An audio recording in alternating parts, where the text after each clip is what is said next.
Hey, welcome back to 65 Drums. My name's Justin. So today I want to do a video on using the ATV aDrums series with a Roland TD17 drum module. Now, I get a lot of questions about what works with that drum set, and the answer is pretty much any sort of Roland module should work with it, and a lot of Alesis modules, especially ones like the Alesis Strike that has two inputs for the ride cymbal. So I thought it'd be interesting to do a video just playing through some kits and just playing around with the TD17 and this drum set. Now, this particular setup, you could have it for about $3,000. So the ATV aDrums line without the ATV module is about $2,500, and then you can buy a used TD17 for about $500. It runs at about $3,000 for the whole setup. In case you've never seen one of my videos on the ATV aDrums line, here's basically my view on it. I think they are freaking fantastic. The drums, the cymbals are great. I really like them. I actually have one of their 18-inch ride cymbals. I got one of their 14-inch hi-hats, and I really like the drums as well. The sizes are a tad small on the floor tom. I feel like 13 inches for the floor tom is a little bit small, but overall it's compact, acoustic sized drum set that is a joy to play. The only thing is I don't really like their drum module. The ATV 85 only has a handful of kits and you can't really adjust them very much. You don't have the versatility of a Alesis, a Yamaha, or a Roland drum module as far as editing goes. And they kind of nickel and dime you for more sounds. You got to go on their website and buy more sounds. But they made the drum set kind of not proprietary. You can use whatever kind of drum module you want, and the pads and the cymbals are just really good. So this combination, the TD17 and the ATV aDrums line, is really good in my opinion.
Now, as far as overall compatibility goes, you can get everything working pretty well out of the box. You might need to punch up the sensitivity of the ride cymbal because it is an 18-inch ride cymbal, and the TD17 module is meant to work with like 15-inch Roland CY15R ride cymbals, that type of a thing. But with some setting tweaks, you can get pretty much everything working really well. The hi-hat, you can get like 95% of the way there. You might not be able to do foot splashes quite as well or whatever, but overall, you can get the drum set working really well with the TD17. It was very fun to play that combination. The last thing I want to talk about is the fact that this wasn't just a regular TD17. This thing had some Drum Tech preset artist kits inside of it. Now, in general, I don't really like artist kits because, in my view, I don't want to spend $50 to have someone else EQ the drums and then tune them for me. Like, I could do all that stuff myself, and I could make the drums sound exactly the way I want to. I do realize that it does come as a benefit to some people who don't want to spend the amount of time necessary to really learn how to get every, ounce of good sound out of a drum module as they could, especially on the flagship stuff. Like the TD30, it takes hours and hours and hours to really learn how to get good sounds out of that thing and really bring the full potential out of that drum module. So maybe it's worth it if you already spent, thousands of dollars on the kit. Maybe it is worth it to spend the extra $50 to buy a preset pack from V Expressions or whatever. In general, I'm not a giant fan of artist kits or whatever you want to call them, user-created kits. But in this particular case, I will say that Drum Tech is adding something a little bit different here because the drum module lets you import one-shot samples. You can't import, 50 layered samples like you can inside of like an Elisa Strike Pro module, for example. But with the TD17, what they ended up doing, this is what I believe they did here. They recorded original snare samples at their studio, and then they imported those one-shot wave files into the TD17 and layered them with some regular TD17 snare sounds.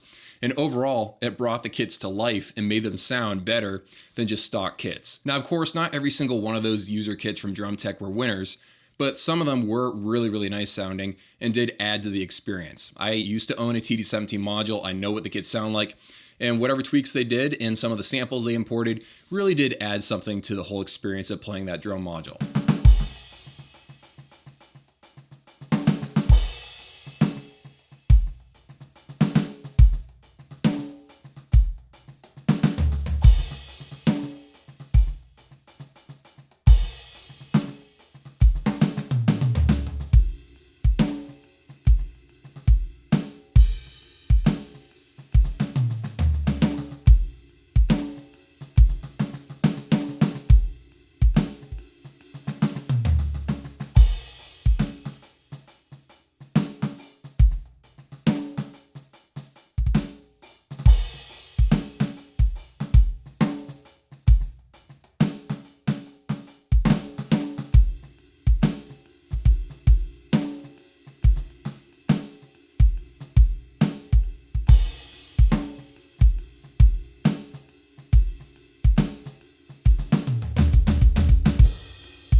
There's a couple of reasons why I like ATV drums so much. I think they've dialed in a lot of the different aspects that make a good full-sized electronic drum set.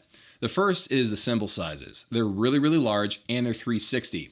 It doesn't matter which way they spin, doesn't matter. You can choke them all the way around the edge. There is one tiny little part of the cymbal that you can't choke and you can't actually play on because that's where the sensor ribbon goes or something like that. But it's pretty much 360 triggering. It's got real sizes. You got an 18-inch ride cymbal without having to go out there and buy a TD50 drum module. You can get something for $500 without being forced to buy a flagship drum module.